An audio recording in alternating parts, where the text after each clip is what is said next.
Hi friends, ನಾವಿವತ್ತು ತುಮಕೂರ್ಗೆ ಹೋಗ್ತಾ ಇದ್ದೀವಿ. ಹೋಗುವಾಗ ಏನಾಯ್ತಪ್ಪ ಅಂದರೆ ನಮ್ಮ ಬೈಕು ಸಡನ್ನಾಗಿ ಕೈ ಕೊಟ್ಬಿಡೋಣ. ಆದರೂ ಇರಲಿ ಅಂತ ಹೇಳಿ ನಮ್ಮ ಯಜಮಾನ್ರೆ ರೆಡಿ ಮಾಡಿದ್ರು. ರೆಡಿ ಮಾಡಾದಮೇಲೆ ಹಂಗೆ ಒಂದು ಲಾಂಗ್ ಡ್ರೈವ್ ಥರ ಆಗುತ್ತೆ ಅಂತ ಹೇಳಿ ಲಾಂಗ್ ಡ್ರೈವ್ ಹೋಗ್ತಾ ಇದ್ದೀವಿ. ಹೋಗುವಾಗ ಸ್ವಲ್ಪ ಫನ್ ಇತ್ತು, ಆದರೆ ನಮ್ಮ ಯಜಮಾನ್ರು ಗುರ್ರ ಅಂತ ಇದ್ರು. ಇರಲಿ ಬಿಡಿ, ಅವ್ರದ್ದು ಅದೇ ಸ್ವಭಾವ ಅಲ್ವಾ. ಆಮೇಲೆ ತುಮಕೂರು ಬಂತು. ತುಮಕೂರು ಬಂದಮೇಲೆ ನಾವು ಹೋಗ್ಬೇಕಾಗಿರೋ ಆಸ್ಪತ್ರೆಯೂ ಸಿಕ್ತು.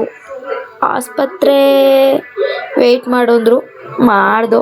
ವೆಯ್ಟ್ ಮಾಡಾದ್ಮೇಲೆ ನಮ್ಮ ಕೆಲಸ ಮುಗೀತು.